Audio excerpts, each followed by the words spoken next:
It's time for Cats Talk Wednesday. Small town and big city joined forces.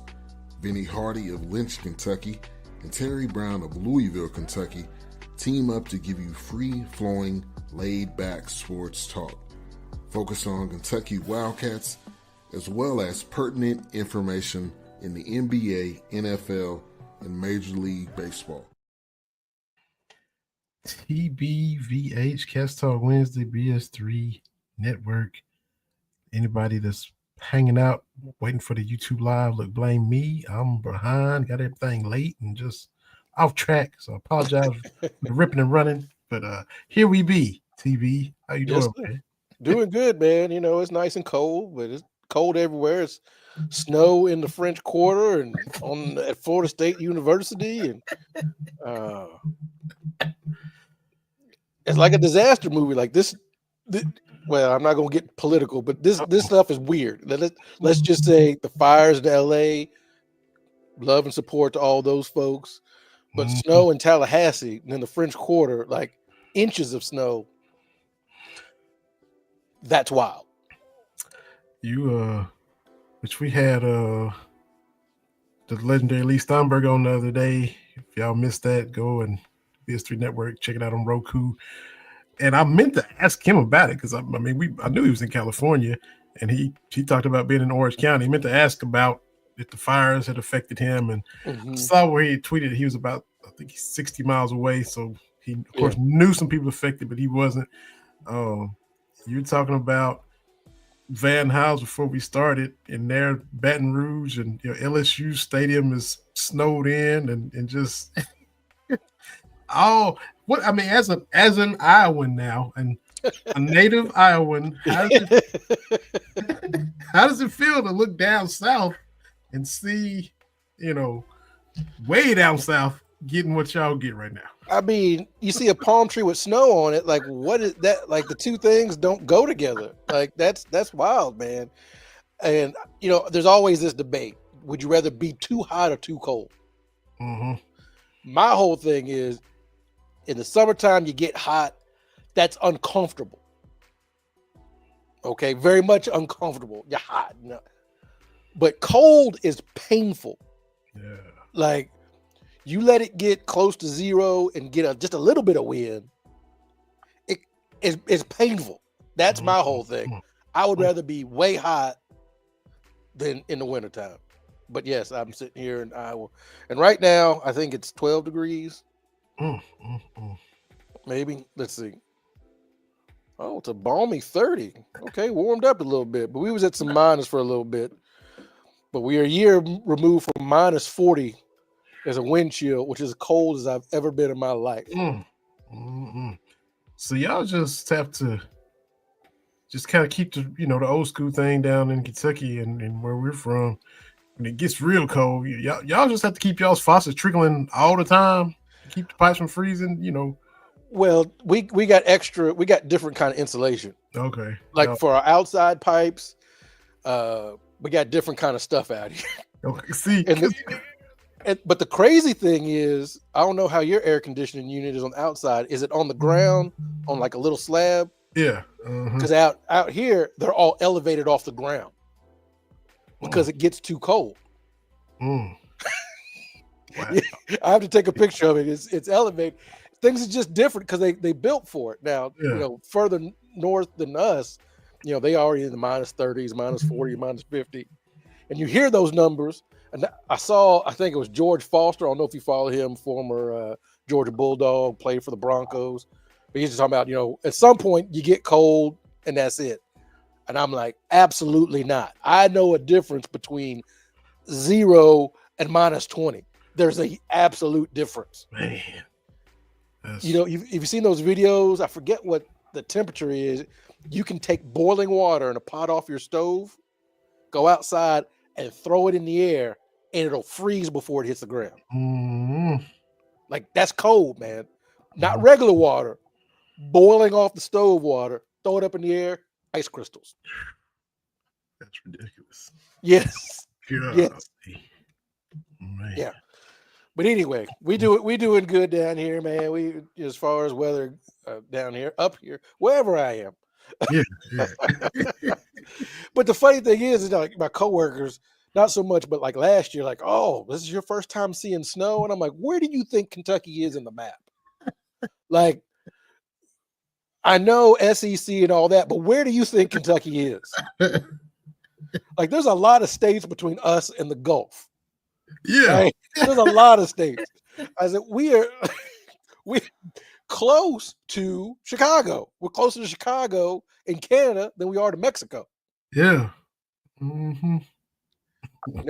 Now, I know you said that you all don't get a lot of the stuff down there because it kind of stops at Kentucky, but I'm like, it gets cold, not as cold, but it does get cold. So, yeah, it was single digits here last night, and it is 23 right now.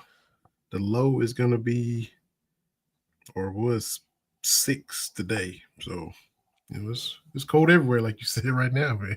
yeah, and I think we're supposed to get colder next week. Oh, yeah, it's single digits next. Okay, that's going to be fun. Well, good thing I work from home. Oh, yeah.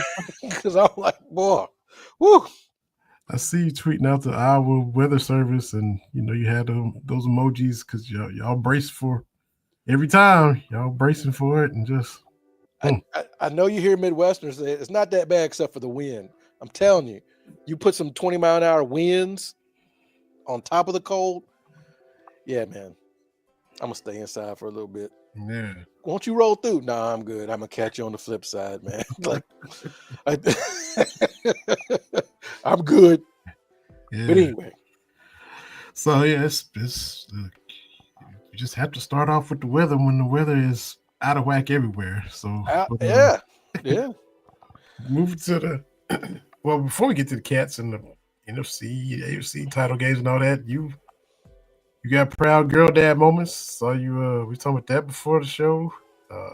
Saw you tweeting at Van Hiles, friend of the show, because he's a track guy, because you got a track star on your hands, apparently.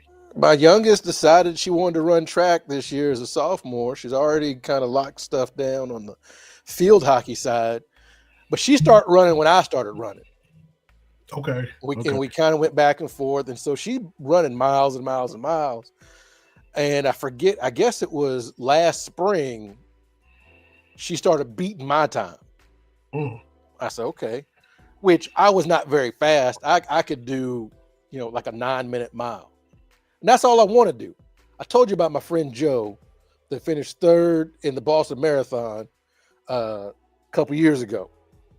And he trains with that Yard the Goose that finished third in the 1,500 meters at the Olympics. And he like, TB, you can run with us. And do what, man? What am I supposed to do? Anyway, me and Lauren, we keep track of running. And she really wanted to just build up her conditioning for field hockey. I said, great. And she doing 3 or 4 miles. And then she started doing 9, 8, 7-minute mile. And one day she said, I'm going to go see how fast it goes. She did like 6:30. I'm like, oh, okay. But she decided to do track. And today was her first track meet. She did the 60 meters, and she came in 12th out of 70 people running.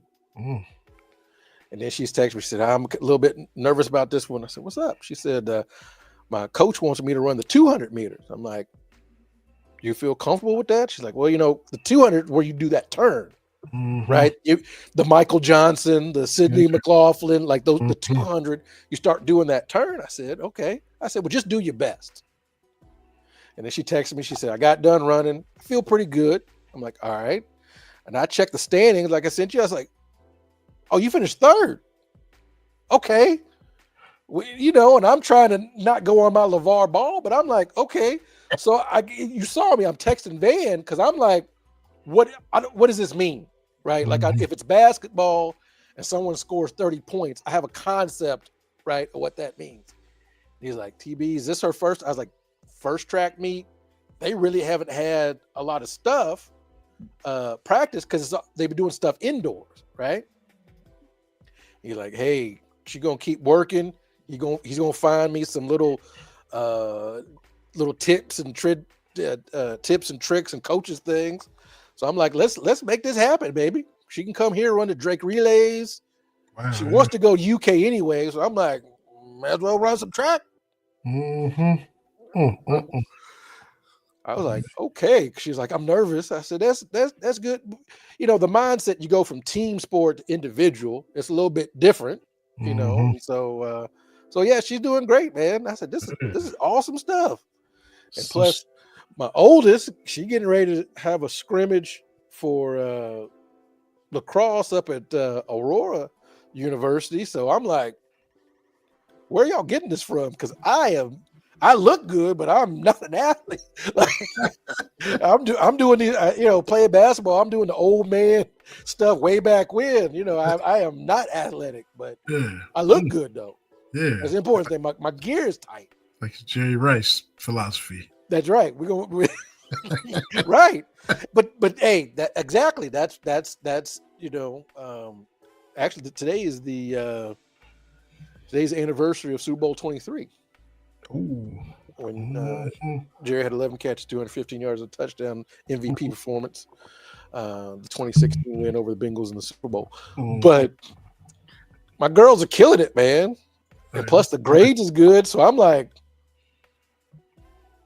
rock on, man. So she basically, you said she started running when you ran, but she's been doing field hockey. So she basically just showing up to track and doing this stuff right now. So she's not polished, nothing. Just showing up to the track right now. That's I think she got a little bit of work with the starting blocks. Like that's what she's kind of because it's the mechanics of that. And I'm like, she get the mechanics of that down. We might have a little something. But she was running for conditioning because she was doing the Iron Man Wilt Chamberlain. She played like all the minutes for field hockey. I'm like, my baby girl not coming out for nothing, but she's still ripping and running. So got to give both of my girls a shout out, man. Like, yeah, for sure. Oldest, first team All-State, got her little Scully. Like, you know how it is when your kids are doing something, man. It just hits you different. My thing is, I don't know how I'm gonna go watch them because I'm a pacer. At the middle school, high school fields where you bring your own chairs and that kind of stuff, I'm up and I'm pacing. So I don't know what I'm going to do. Like, no, Mr. Brown, you're in seat 12, so you need to stay in seat 12. Because I don't know what I'm going to do. That's hilarious. That's hilarious. But yeah, man, very, very proud of these girls. They doing fantastic stuff. Congratulations. That's awesome. That's awesome. You mentioned Sydney McLaughlin, Leverone, and just spoiler alert, Mark Story is tweeting out to Kentucky Sports Person of the Year and all that, the 10 finalists. And I'm going to let you know that's who got my vote to win the whole thing. I had to give Sid my first place vote. So she would have had mine. I dropped the ball and didn't get mine in time, but saw the email, got on doing something else. But yeah. It sneaks up on you. I missed it last year, so I totally understand. But world record after world record. I mean, now you racing against yourself. Yeah. That's different. Like that, because in the lead up to the Olympics, once they start doing the track and field, you look at all these other races. It's this person, they going back and forth. And then for Sydney, like, she's just trying to beat what she did. She she's not worried about anybody else. She's just trying to push herself. And I'm like, all righty. I mean, that's rarefied air. I mean, that's that Michael Johnson, Flojo, Usain Bolt, where it's like, I don't care who out here with me. They not pushing me. I'm not yes. So she would have got my vote. Yeah. Set a new world record 6 times. Just kept, just eclipsing herself. And I went into it. I usually, I don't know, every approach is different. This year, I already kind of went into it with some preconceived stuff. I basically said, look, Sydney McLaughlin and Lee Kiefer. I said, that's going to be 1-2 for me. Just what they did in the Olympics. And I said, because a couple of years ago, Blair Green from Harlan County was on it, and so I was like, well, we already down to 9 spots. Everybody else is fighting for 9 spots because I'm gonna go with my heart, and she's on there. And I said the same thing this year. I said Sydney and Lee 1-2, and if Trent Noah's on there, he's in there. So it's basically 7 spots for the rest of y'all on this ballot. Yeah. And so that's what I did. So it was fun. I understand the email comes, and then next thing you know, the deadline is gone. I'm like, oh, so I got sidetracked and everything like that. But no, we're gonna do football. We're gonna do cats next. We can do a little football. We can do a little football. Okay, let's do it. Lamar Jackson. Hey, the thing about Lamar is, of all the former Louisville players, he probably my favorite. Because that dude is good. And all the stuff he put up with, he put up with Bobby Trino as his college coach. 2, you know how it was when he came out. He's a wide receiver. He's a this. He's a that. And it's like, do you all watch him play? Like, I know what the narrative was against black quarterbacks, but do you watch this dude play? Okay, so he's got his 2 MVPs, probably going to get a 3rd, and now we looking at you like how we were talking about Jokic before he got that chip. Like, okay, is that fair in a team sport? It is not. It is not. But what I have been saying is, when you look at quarterbacks, I know what Brock Purdy can do in a championship game because I've seen it.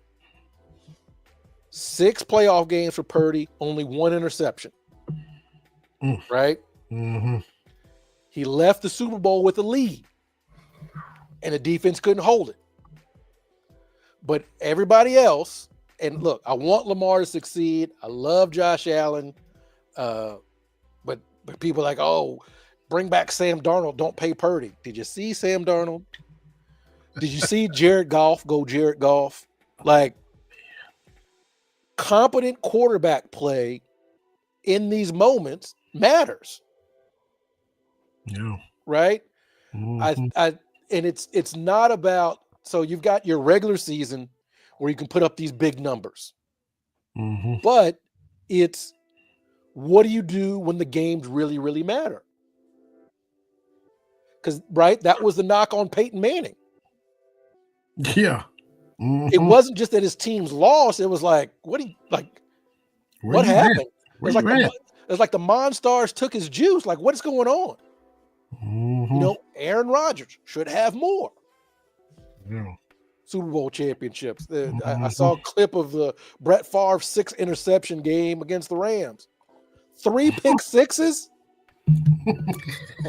What are you throwing the game? What are you doing? Right?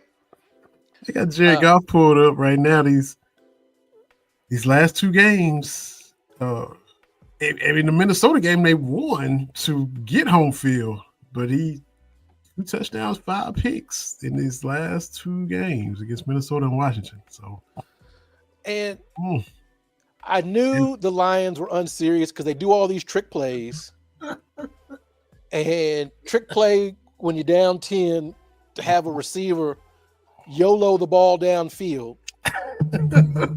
and look, I get it.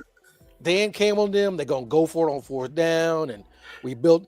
But there's a reason why other people don't do that. There's just a reason. And so, but now this is my favorite thing about people talking about the Lions. You know, they say, "Oh, we're gonna be back," right? That's what they said last year. And now everybody's like, "Oh, it's hard to get to the championship game." Yes, it is. That's why, again, without saying, I wish my Niners would have sealed the deal. Right? Yeah. But 4 NFC championship games in 5 years is pretty good. You knock in there Yeah. because the door doesn't stay open forever.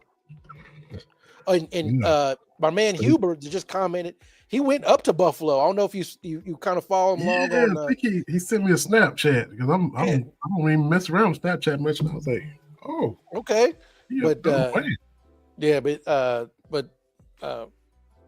yeah, Lamar's fantastic, but at some point, I know it's a team sport. You got to get your team over the hump at some point. Mm-hmm. And at least get to a championship game. And Mark Andrews is going to catch a lot of it, and rightfully so, because in the moment he had, as good as he is, he had some terrible moments. But Lamar threw the pick. Lamar fumbled again. It was a bad snap, yes, but then okay, maybe just eat that play, live to fight another day, and he recovered from the bad snap, and then was trying to do too much, and next thing you know, the ball on the ground. And they scored off his fumble too. That was points off the turnover for Buffalo, and Andrews on the fumble. Are you trying to juke somebody? But he just got his lunch pick like basketball. They just picked his pocket. I mean, it was, and the drop. Yeah. Look. The in thing spite is, of all that, they was ready to force overtime. It was right there. Was it a perfect pass? No. Was it an easy catch? No. But sometimes you need those plays, man. You need Alvin Harper going up a little bit extra over Eric Davis, right? Yeah. Wow. That's how. And with respect to that, you need Dwight Clark going up over Everson Walls. So. You need those moments, right? Yeah. Uh-huh. But the Washington Commanders. Man, this is, how petty I am. This is this NFC East stuff. And but now every team in the National Football Conference has been to the championship game since the Cowboys last visited in 1996. Every team. The Cardinals, yes. The Seahawks, yes. And the Seahawks wasn't even in the NFC the whole time. See, you talk about the 49ers 4 championship games in 5 years. The window don't stay open long. I wish my window were open. Yeah. So my thing is, yes, I'm gonna have some fun with the Cowboys and everything like that. But hey, Jaden Daniels, my cold dead hands. Only thing I'm clinging to is the fact that y'all Super Bowl drought is longer than ours. Even though y'all been to Super Bowls and title games, and we won one after y'all last one. That's all. That's all I got. That's it. And I still say if we didn't have the 5. And if we were just 0-3, those are 3 brutal losses.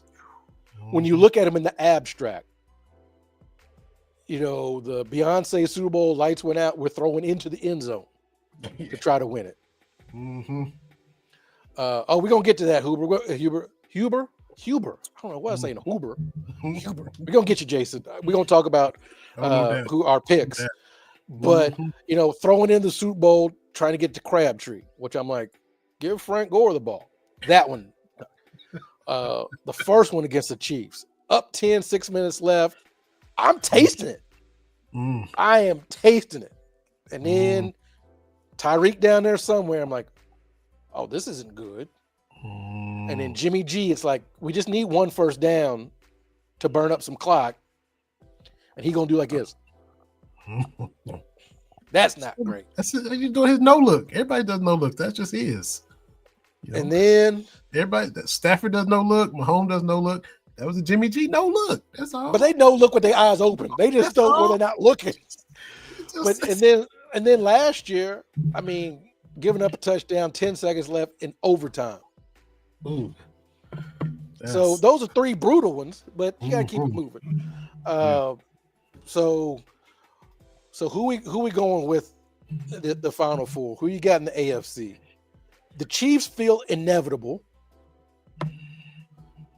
But Buffalo got Josh Allen. I mean, I'm gonna have to go with Chiefs because again, you got to prove it to me.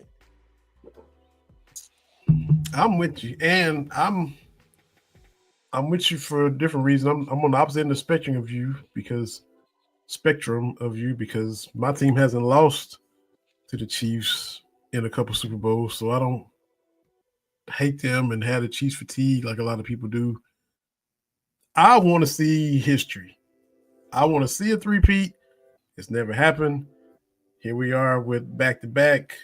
If they can, pull it off, we'll see the history. As bad as I hate the Patriots, I wanted to see them go 19-0 because the Dolphins had their perfect season before we were born. So I pulled for the Patriots against Eli and them when they were 18-0 because hey, I want to see it. I want to see a team have an undefeated season, and we saw how that turned out. It didn't happen.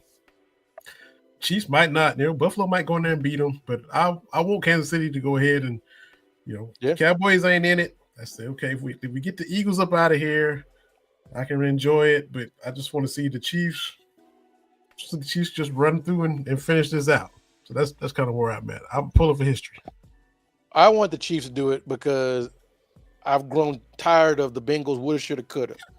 I need Patrick Mahomes to have 3 straight, first ever, and then 4 out of 5, so I can stop hearing this. They're not scared of you. It's not really a rivalry. No. I'm not going to do my rant again, but I'm like, come on, man. Y'all hate from outside the club, and they're going for a 3-peat. What are we doing here? The NBA official account tweeted out today, it's NBA rivalry week, and the Warriors play the Kings, and they're going to craft this since 2022, 2023, 9 regular season games, 7 postseason games. The Kings and Warriors have battled. Like this, I love De'Aaron Fox. This is not a rivalry. You got four championships over here, and the Kings was happy being a 3 seed, and Mike Brown was great, and he's not even there anymore. This is not a rivalry. What are we doing? So, same thing with the Bengals and the Chiefs. That's what they were doing with the Kings and the Warriors today. This is so lopsided. It's not even funny. Well, the Lakers and the Celtics are playing this year, and bizarrely, I think I need to find that tweet. Like, this is the first time since like 2022 that the Lakers will be in their home golds and the Celtics will be in their greens when they play each other, because they've been wearing those edition jerseys. Give me that. Give me the green and the gold. Give me the Celtics white with the purple. When that's what I want to see when the Cowboys and Niners play. I don't want to see none of this. I don't want to see all this stuff. Just give me that. Give us the blue jerseys. Ooh. Oh, like just give me that, right? So I'm excited about that. But yes, going with the Chiefs and the AFC. Now the NFC. I'm with you. This is some Sophie's choice for you. Oh, I hate as a Cowboys fan because that's the only team me and my dad ever shared besides Kentucky. And as far as professional teams, he was Lakers, I was Rockets. He was like the Mets, I like the Braves. Both of us like the Cowboys, and so that whole hating the division, you automatically gonna hate the Redskins. That's just a given. Cowboys, Redskins, it's gotta be. But Philadelphia has come up and become more hateable, probably because Washington hasn't been good in 30 years. You just we could go ahead and sweep the Washington Redskins / football team / Commanders. We ain't worrying about them. But Philly has come up and been good and been, Donovan McNabb going to title games, and they went to a Super Bowl with T.O. and lost to New England. Andy Reid had them contending for a long time. They get over the hump and win one. So they finally contributed a Super Bowl, because I threw shade at them for that forever. They finally contributed a Super Bowl to the division, the most prestigious division in NFL history when it comes to Super Bowls, percentage of Super Bowls won. So I can't stand the Eagles. I hate them the most of any team in the division. So having said that, I have to still kind of throw up in my mouth a little bit. I'm gonna be pulling for Washington. And hoping Washington can pull it off. And if they do, you got a rookie get to the Super Bowl for the first time ever, which again has never happened. So we'll have history on that side as well. Yeah. Yeah. I mean, Daniels is looking great. I'm gonna go with Washington. I don't like Philadelphia's get down. Yeah. Last couple years they've been chirpy, and I remember we ruined their season last year. So I am anti the Eagles. Sirianni was trying to fight the fans 6 weeks ago. He wouldn't even we didn't know if he was gonna be there. So come on. Right. So yeah, so I'm looking forward to a Washington KC Super Bowl. That's my picks. I'm with you. And of course Huber goes complete opposite. Come on, Jason. Come on, man. But the Bills would be a great story as well. Yeah. I just, I'm gonna go because my thing is you gotta bring me the body, man. Like, I get people like, Patrick Mahomes. I am well aware of what Patrick Mahomes can do on the big stage. You ain't got to tell me again. Up 10, 6 minutes left, and we lost by 11 points. Mm-hmm. Yeah. Exactly. And I don't hate Josh Allen. I don't hate the Bills. I felt sorry for them when they lost 4 in a row. I was pulling for them to beat Washington in 91, 92. I felt bad when Norwood missed against the Giants. Now, we beat them back to back. I can't feel sorry for y'all. Y'all already lost 2 in a row. Y'all got to take these 2 losses to my Cowboys, and now it's 4 in a row for y'all. But I know I've never hated the Bills. I like Thurman Thomas and Andre Reed and Bruce Smith. I liked all those dudes. You got Ray Davis in the AFC Championship game, former Cat, rookie. So if they win, Ray Davis is going to the Super Bowl. But I'm still Chiefs, Commanders is what I hope. Okay, well there you go. That'll be a good Super Bowl. I'll watch it, possibly. Yeah, and if you don't watch the Super Bowl. If it was Bills Eagles, would that be a good game? Yeah, for sure. I'd be pulling for the Bills, of course. That goes without saying. Josh Allen, Jalen Hurts, somebody gonna get a ring, get their first ring. McDermott, the coach, been up there forever, and they kind of starting to look at him sideways. If he doesn't get it done, his window might start to close. Ray Davis would get a ring in his first year, so it'd be compelling. But Bills and Commanders would be cool. Chiefs and Eagles again. Man, we've seen that before, but it'd be good matchups no matter how it is. But yeah. So I'm excited. Conference, it's a big weekend. In my experience, it's been more fun than the Super Bowl.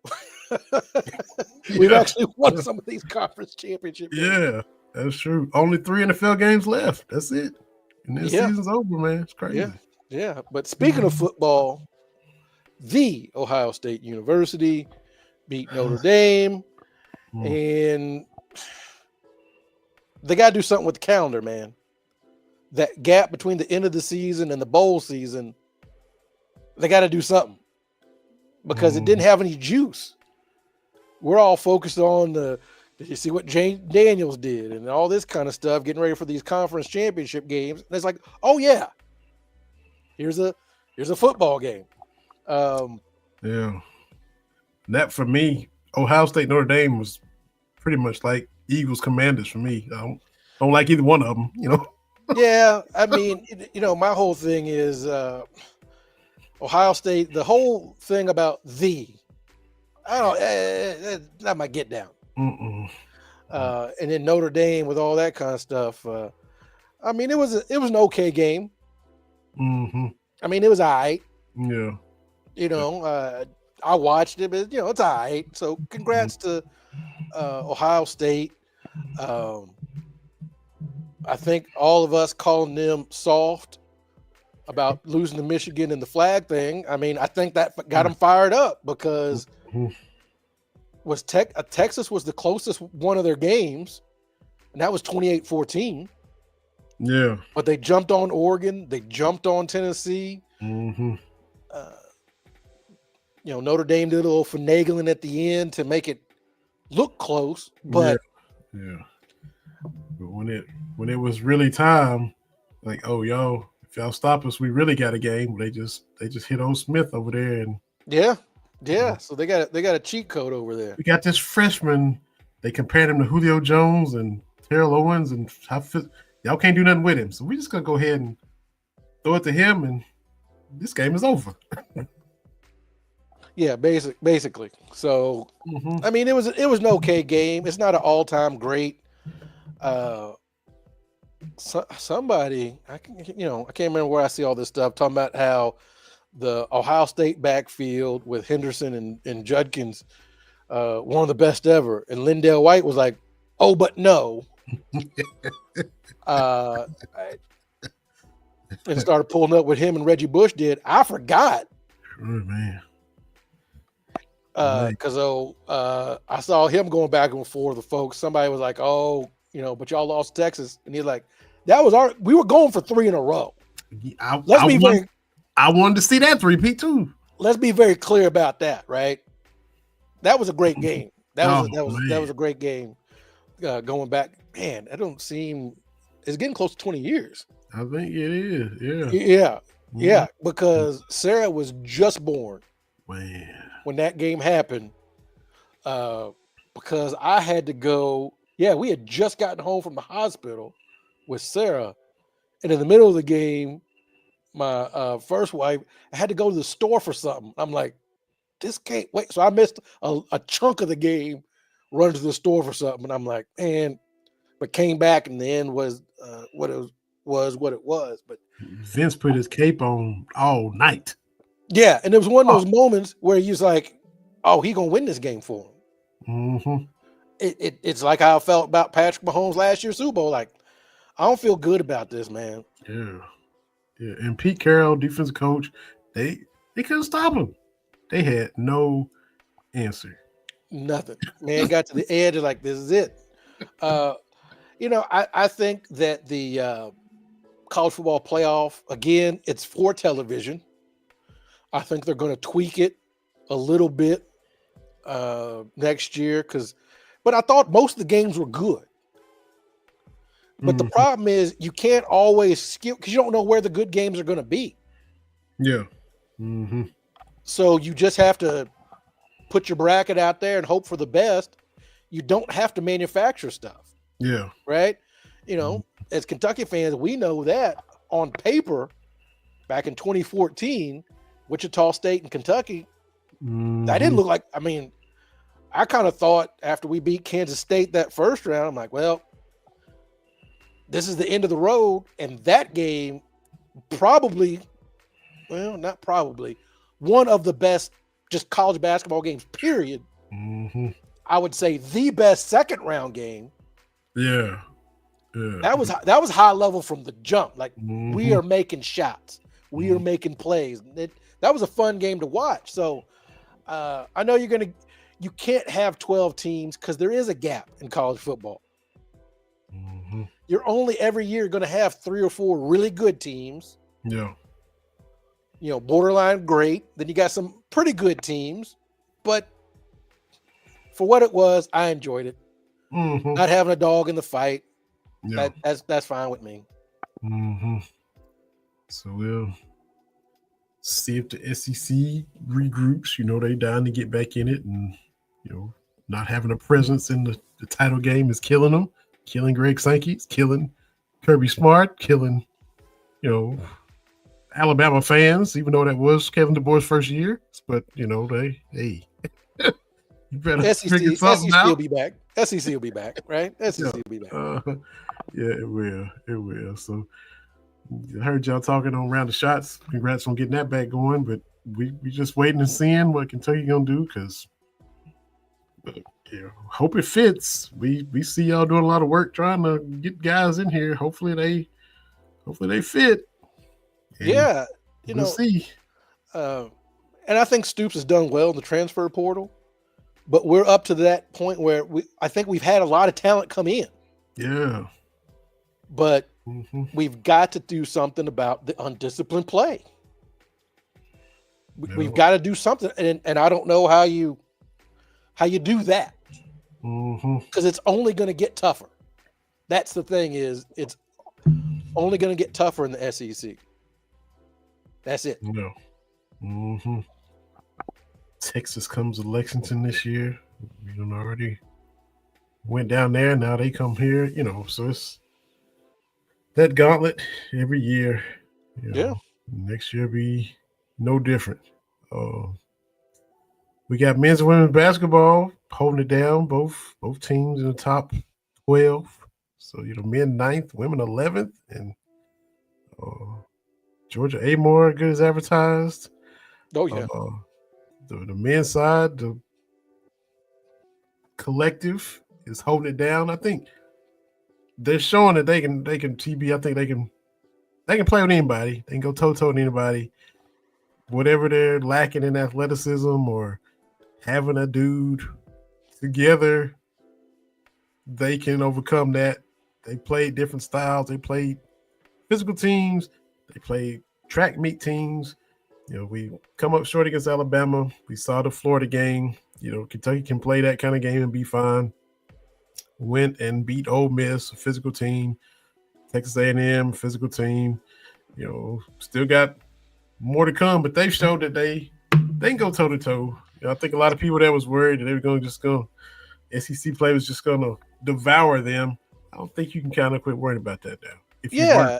The Alabama game was one of those games you'd love to have it, but you can't be mad if you lose the number 4 team in the country, right? I know you want to protect home court. The good news is there's going to be more quad 1 games. Every game's a quad 1 game anymore. So there's going to be opportunity to bolster the resume. But my whole thing is, at this point, and I've said this before, I'm going to keep saying it because I love to repeat myself, but unless Kentucky is 2015 or 2012 or like 96, we're going to get screwed in the seeding. Period. So don't, unless we are elite, unless we're going in with 1 or 2 losses, we're going to get screwed in the seeding. So I'm not really worried about that. The committee will talk themselves wherever they want to put Kentucky, right? Because if the season ended today, there's going to be more weight added to the Clemson game and Ohio State than beating Duke. Right. Now, if you remember, when Duke beats Kentucky in the Champions Classic, that one keeps coming up, right? That one, they're like, remember, Duke got a victory over Kentucky. Can't forget that. Now, when Kentucky beats Duke, that was early in the season. Teams have grown since then. So my thing is, don't switch it up. Just keep it like it is. Cooper Flag wasn't Cooper Flag. Yeah, it was his second game. How's he supposed to? With Duke as the 1 seed. Yeah, look, man, I'd play Duke again. Because all you ask for, you want your team to get better. Do I feel, and this has been a while, where I feel confident, I'm like, this team can make it to the second weekend. I think we're back to that point. Yeah. I want to see us be able to close out a little bit better, not allow those runs. There was that 10-0 run kind of late in the second half that let Alabama kind of spread out a little bit. I'd like to be able to not give those up and finish a little bit. But I don't think it's a big gap between the top teams in the country and Kentucky. Maybe Auburn has set itself apart. Yeah. Maybe Iowa State, which, we don't rock with Iowa State because they're the little brothers here in Iowa. But I feel confident against everybody else. This is what Kentucky is, right? We may drop a game or two, but we're also beating these good teams. This is what we wanted, right? Yeah. This is what has been lacking the last few years, outside of the postseason results. Is we got a number in front of our name, other team got a number in front of it. We weren't winning a lot of those. No, we sure weren't. We weren't beating Duke in the Champions Classic. We were dropping some of those games, and now we're not. So do I think Kentucky's a perfect team? No, but do I still feel confident looking around at the rest of college basketball? I do. So again, we're mid-January to the end of January. It's time to clean up and start firing, because I definitely don't want to go to the SEC tournament on Wednesday and Thursday. But also look at the women's side. The women are going to have some challenges coming up. Yeah. South Carolina coming, LSU coming. So that's a good measuring stick game. Yeah. Alabama's top 20, I think, next week. So, but do I feel that they can be a second weekend team? I do. Again, I think that the two big schools in Kentucky and Louisville, had 3 open jobs, and I think they have 3 home runs. Now, does it help that the ACC men's side is garbage? It does. I think good for them. They've won 9 games in a row, whatever it is, with Kelsey. Fantastic. Exactly. But you got to be like, okay, this ain't the old ACC. This ain't the Tim Duncan ACC. This is not Carolina. There's no Roy Williams walking through that door, right? Right. And now that absolutely true. And that ain't Pat Kelsey's fault. He can't help that. But last year was the ACC a whole lot better than it is now? Was it still trash last year? Was it just kind of mid last year? Or was it actually good last year? I thought it was decent, but it's a long way from when they were trying to get teams with losing records into the NCAA tournament, right? The one year Duke was like 22-10, and there were people legit like they should be a number 1 seed. No. I think they ended up being like a 3 or 4. But good for Louisville. I'm glad they top 25. That's great. I saw something Louisville fans talk about, good for them that they're back. They ought to enjoy it, because this success in a trash conference, so what? Because look how trash you were in a decent conference last year. The past 2 years, look how garbage you were in a fairly decent SEC. It wasn't an elite ACC, but you were doo-doo for 2 years. So accept your progress. Don't worry about the conferences week. Enjoy the fact that it is what it is. You done already surpassed Kenny's win total in year 1. Kenny's time in Louisville. And that brings me to something else too. I don't know if you saw Seth Greenberg and Jay Williams.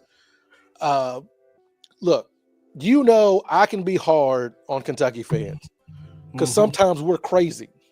Okay.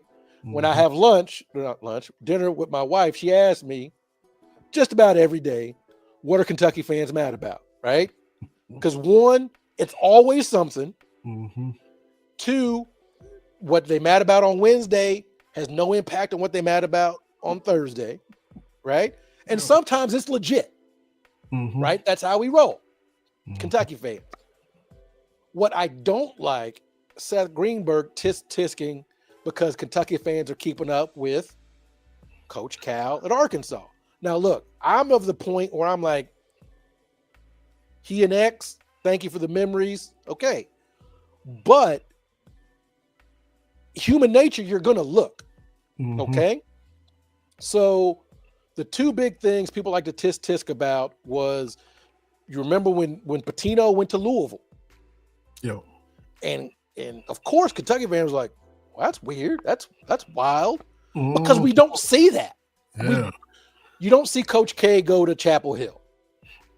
You don't see Bo Schembechler go to Columbus, right? Mm-hmm. Yep. Somebody responded to me when I said that. I tweeted about it. You got Nick Saban going from LSU to Alabama. I know they're rivals, but it'd be different if you went to Auburn, Mm-hmm. right? And so we have not seen that. Mm-mm. We rarely see it head coaches at the professional level, right? Pat Riley's not coaching in Boston. Yo. You know what I mean? Mm-hmm. We're not going to see Tom Landry at Candlestick Park or RFK, right? Like sports are dumb, they're tribalistic, but we haven't seen that. So yes, Kentucky fans are going to be like, well, that's weird. You at Louisville now? And so fast forward it now, 20 years later, was it time for Cal to go? Absolutely. I think we all are on that. But going to team in the same conference, that feels weird, right? Especially if it was just him going, but we got 3 or 4 former players, recruits that had signed up for Kentucky, the coaching staff. Like I got to look at Tyler Eulis over there doing Woo Pig Suey. Yeah. So I get it. Everybody wants to paint the Big Blue Nation as a bunch of crazies, because we are. But not this. Like this is just. I don't think this is where you're like, do you all not appreciate what Cal did? And again, I don't think we 100% do.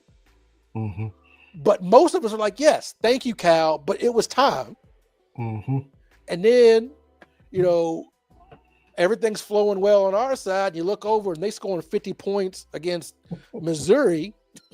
That's wild. And you look up and they've gone from last 4 in or to last 4 out to on the bubble.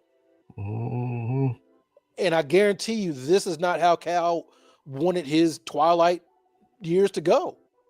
Yeah. I mean, it's probably going to be, because even if they make the tournament, they're not winning in games, right?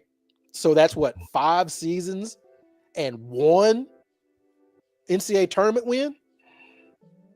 Yes. That's tough. We've not, for a Hall of Fame coach. I can't think of an ending that was, I don't want to say sad, but just sad. It makes me sad. Just crumbling, just falling, just the boat taking on water, or the wheels all getting flat tires. I don't know whatever you want to call it, but just to see that, and I think they didn't expect this in Fayetteville at all. Their optimism's high, getting the big name, John Calipari, Hall of Fame coach, and I plainly asked him. I think I got it clipped. If one here is on Believe in Kentucky, one the other, I was like, look, I know a lot of y'all, I'm sure, because we remember the Kentucky-Arkansas rivalry when they first came in the SEC.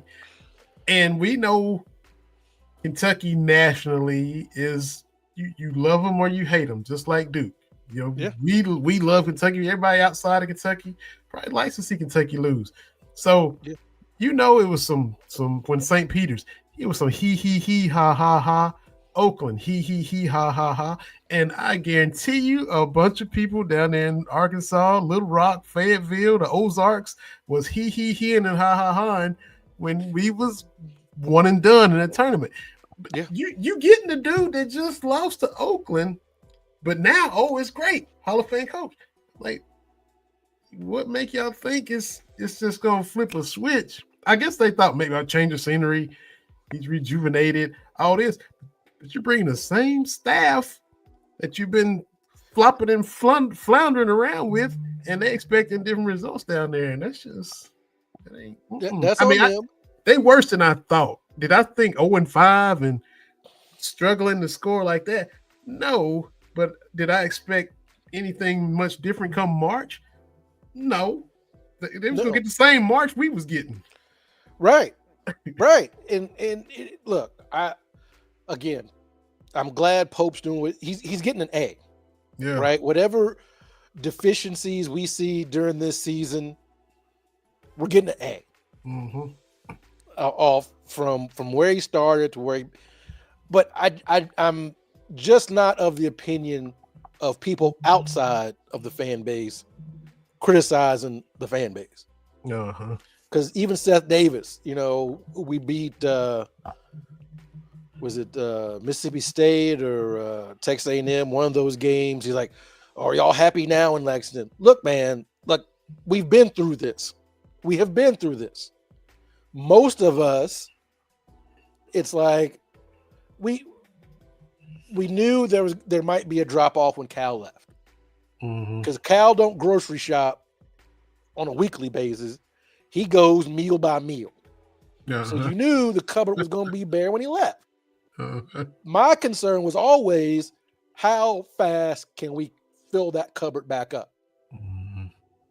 And Pope did that, has done that. We're winning these games again that we hadn't been winning the last few years. So I feel good about where we are. And yes, when I first saw Mark Pope's name, I was like, what? Yeah. Because I have seen, as you and I have talked about, alumni coming back to coach their alma mater. It's not a great track record. And right now, off the top of my head, Pope may be one of the best ever. Yeah. Because we just don't see it work that often. Although Joe B is a UK alum, right? Yeah. Okay, Joe B, which we need to talk about him more following a legend. But but the thing is, everybody got to get they jokes off and their sound bites off against Kentucky. I get it, because it moves the needle, yada yada yada, all that kind of stuff. But I'm pleased with where the season is. And I like the fact that you listen to his post-game press conferences, the call-in show, or the pressers leading up to the game that they're about to play, the upcoming games, things of that nature. He's, as whatever flaws are, weaknesses there are, he is still constantly tinkering, trying to find a way to, if not fix it, trying to find a way to improve it. As he's trying to get as much out of everything as possible. He keeps talking about he wish he had more time with this team. Season ain't halfway over. He's already wishing, I still wish I had more time with this group. Doing everything he can to optimize every drip of what he's got. And it's like the mechanic. He got the car just parts all over the garage. And he's trying to put oil on this carburetor, and he's trying to do this to the alternator, and he is trying to literally check every little detail. And I like his attention to detail to where, are we freaky athletic? No, and we ain't gonna be. Andrew Carr, they trying to just Larry Bird him through the season with his back right now. And he ain't practicing. He's trying to hobble up and down the court and trying to gut it out. But in spite of all that, he's so, I don't know, analytical might be the only way to describe it. It's his approach to trying to fix things and monitor things and oversee it all. And the whole staff is like that. I like they get down when it comes to that, man. And we kind of, I don't say we are grandpas when it comes to analytics, but we just kind of it's whatever it is what it is. But the way they incorporate it, I like it, man. I like what I'm seeing. Yeah, and they get it. We had Coach Brooks on talking about the championship behaviors and things like that. So we're going to be fine. Yeah. Right. You have to, if this is just going to be the baseline year, and I think you kind of have to call it a baseline year. I don't like when people say, "Oh, this is going to be the worst team he has."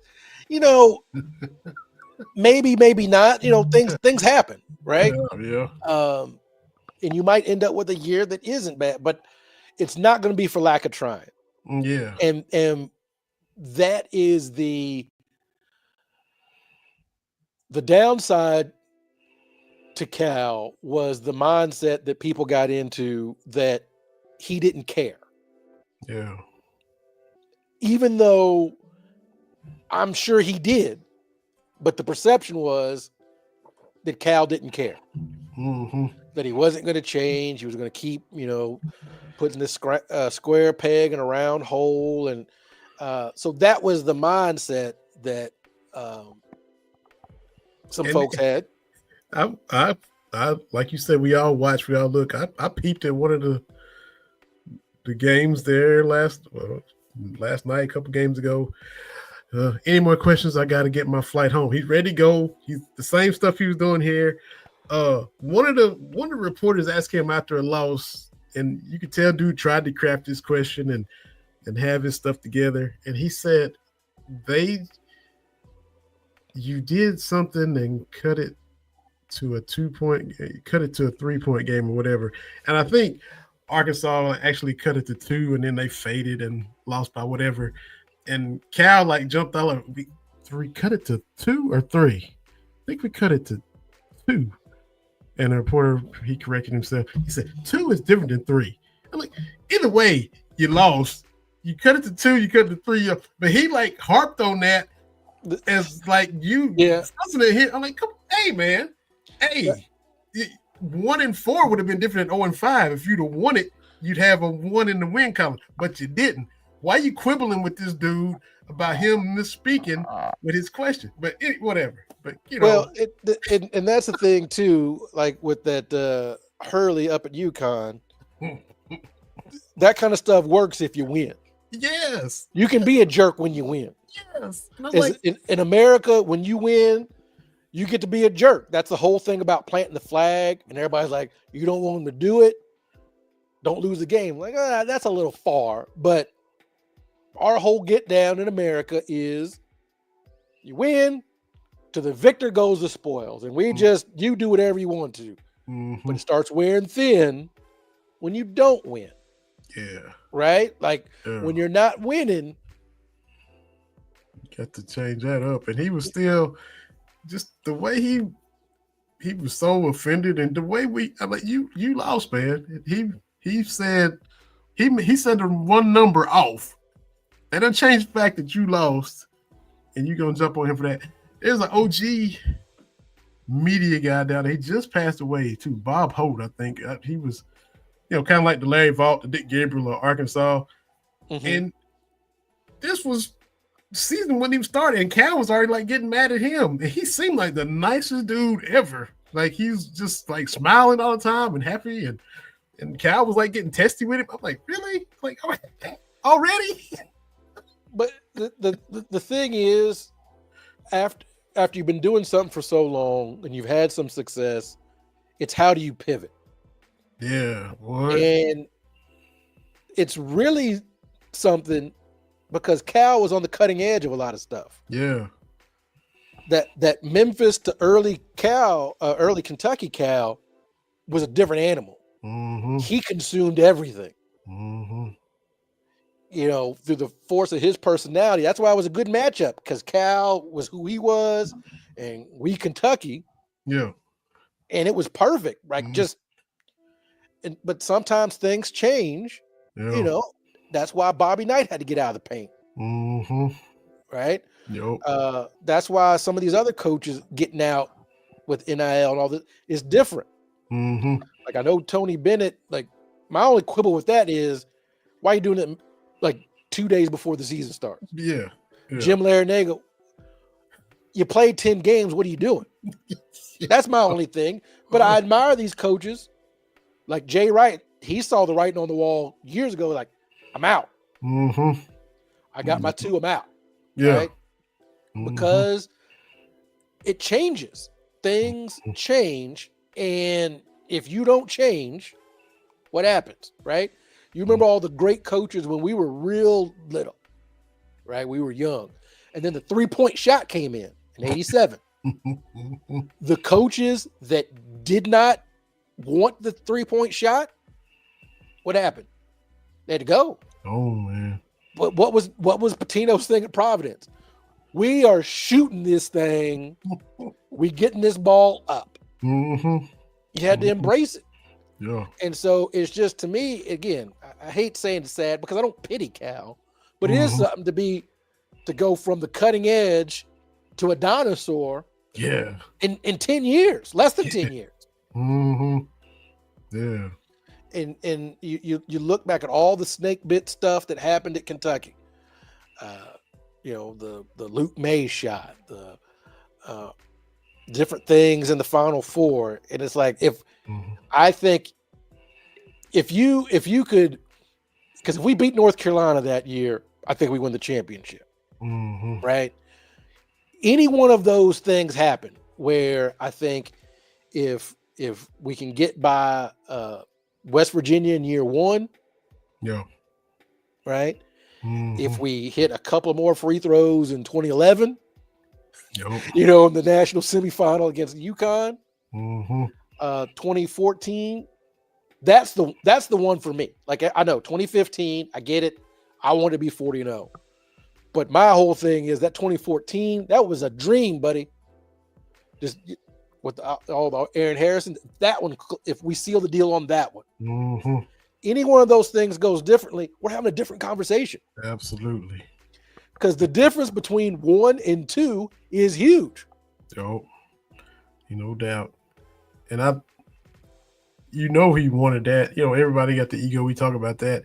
He would have been the only coach besides Rupp to have multiple. Pitino only got one. Joe Hall got one. Tubby got one. He could have been at his own table with 2. Separate himself from. I got 2. I got twice as many titles as Rick at Kentucky. I mean, right. He would have loved it, and it just didn't happen. Just didn't happen.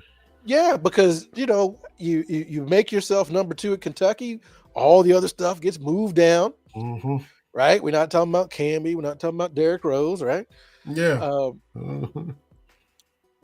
But Cal, whenever he hangs it up, it's going to be because I don't know where you put him. We for years, and now even Kentucky fans like his X's and O's. I think he's better than we give him credit for. I think the issue is he doesn't have a lot of flexibility. So if you stop the first move, right? But his track record is without saying. Because I didn't realize just how bad UMass was before he got there. But I know how bad they've been after him. Yeah. And I know Memphis had a spark before him.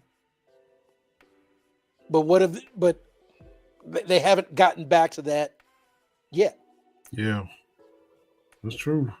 And quiet as it kept, he did give us a pretty that 5-year run.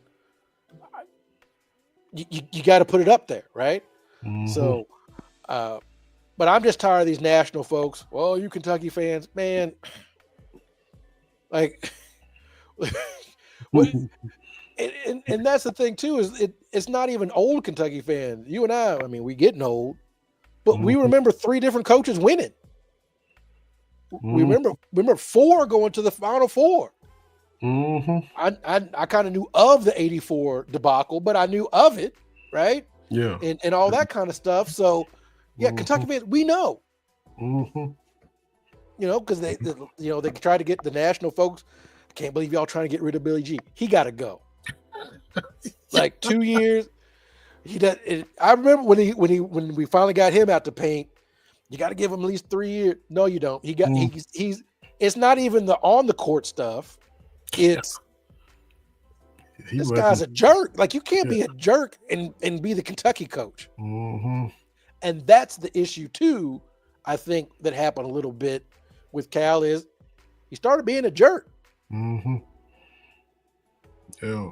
Now, Pitino was a jerk. We don't need to. I know people want to welcome back in the fold. We don't need to rewrite history. Pitino was a jerk. But he left off 2 championship game appearances. Yep. That's how you leave. Yep.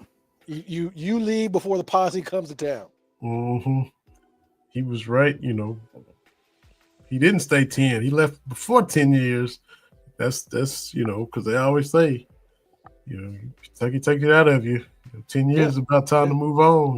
That's it. I would say it's about an 8-year job. That's the biggest thing for me with Cal was because was it the after the Shea Gilgeous team? I'm like, okay, Cal should probably be making an exit at some point. Mm-hmm. But he didn't, and so here we are. It's not a job you're gonna be in forever. Right. Kentucky is not Iowa. Mm-hmm. Iowa's whole thing outside of wrestling is they find somebody, we're gonna be with you through thick and thin. Ferentz was on staff before Y2K. Bluter just left after 28, 29 years. Like the soccer coaches, like just about every coach at Iowa's been there 20-something years. That's how they do things. Mm-hmm. Now, we can argue, is it right or wrong or whatever, but that's how they do. Mm-hmm. Just keep it consistent and just let it flow. So, hey. Yeah. It works. Working for them as far as job security and long term and stability and all that. Hey, can't argue that. And speaking of Iowa, happy birthday to the second greatest brunette from West Des Moines, Iowa. Caitlin Clark turns 23. 23. The greatest brunette from West Des Moines, Iowa was upstairs finishing up my dinner. So there you go. All right. That's it. I had to borrow that from my dad because he always referred to Muhammad Ali as the second greatest alumni of Louisville Central High School. Oh, okay. My dad being the first. Central High. That's all right. Yeah. That's all right. That's from my aunt with my uncle that you met. We went ate at Sharks with. Yeah. My aunt went to Central. So yeah. For a long time, that's the only place we could go. Well, there's that. We didn't have a lot of options. Yeah. No, you this, you go there. That's true. That is. Yes. And my mama be down where she's from, Mount Pisgah High School in Cordova, Tennessee.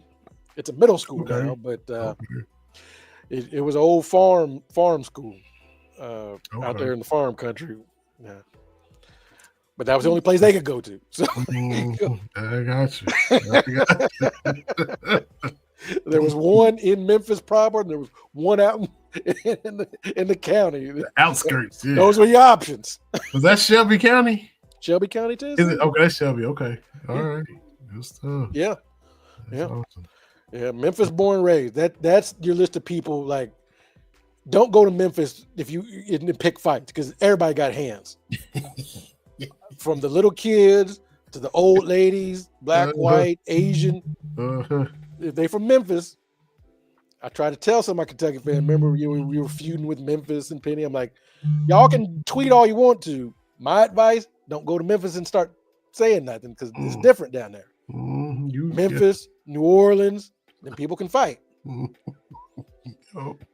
I like, and I give y'all props here. That's why I said about Trent Noah, right? Early in the year, this dude tried backing him down. Trent bodied him back up. Like, let me tell you something. I can't remember what team it was. I think it started with an L. Anyway, I'm like, hey, you might not want to do that to somebody from Harlan County. Yeah, that's why they got them country music songs going down to Harlan County. Like, hey, that's why Justified was set there. Yeah, the people's different. Never leave Harlan alive, man. That's what I'm saying. That's what I'm saying. So anyway, yeah. Good show, man. Yeah, absolutely. As always, we're gonna make it happen. Who we got this? I know we're not having any games this week, which I think is a good thing because Carr need to get healthy and Lamont Butler need to get healthy. So I'm glad about that.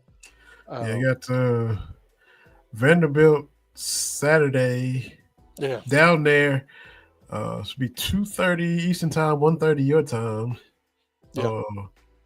Which they they just beat Tennessee down there, and look, it's always tough no matter what kind of team we got going to Nashville. It's always some weird stuff going on down there. Yeah, Because if you ever look at, like, you go to Big Blue history and look at some of these games, it's like there's a lot of weird stuff. There's Nazi's last second shot, throw it at the rim. Somebody shared a clip of like Tayshaun Prince kind of hitting a last second three against a terrible Vanderbilt team. During the 2012 season, the only team that really played Kentucky tough, they played 2 tough regular season games, and got us at, like, bizarrely was Vanderbilt. Yeah.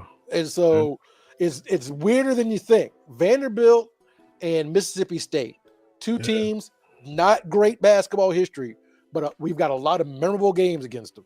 I remember Mashburn and Travis Ford and all them boys struggling, like 93. It might have been the Final Four team struggling in Nashville, man. Just getting all they want from Vandy. Because it's weird. They put a basketball floor in an auditorium. Like, whatever, man. Whatever. Y'all the smart school, I guess. Whatever y'all architecture class said. Okay. So I'm still mad about that Keon Brooks dunk a couple years ago they took away. Still mad about that one. Yo, that was like they took it away from Ja. They blew the whistle on Ja when he dunked on Wemby, right? Yeah. Same kind of stuff, which they called a charge on Keon, which was stupid. But anyway, I'm with you. But enjoy these championship games. Yeah. Kentucky Vandy, and then they'll be down here in Knoxville Tuesday. So we'll talk about that next week. So it'll be the first game against Tennessee. So it's a whole Knoxville swing. Yeah. Cats is coming through the whole state just the next few days. So we'll be back next week talking about all that. Appreciate Hubert up in the comments. Hope you thawing out from the Buffalo trip. He's officially part of Bill's Mafia now. Hey, man. You got to throw somebody through a table. Come on there, Jason. Passionate. That's a uniquely passionate fan base. Got to give it to them. And they're great, man. They raised a bunch of money for Mark Andrews' charity. Yeah. They do stuff like that. Yes, they did all that stuff for Cincinnati when Hamlin. Yeah. That's still crazy. That dude's still playing, and I thought he was dead. And didn't win comeback player. Like, he died. Anyway. Y'all like and subscribe and follow on all the platforms. Give us 5 stars on Spotify. Subscribe to the YouTube channel. Follow us on Twitter. Terry already internationally known. He says he's not, but he is. Y'all already know him. And check us out next week. Check him out on Round of Shots. And we'll be back next week on Cats Talk Wednesday, PS3 Network.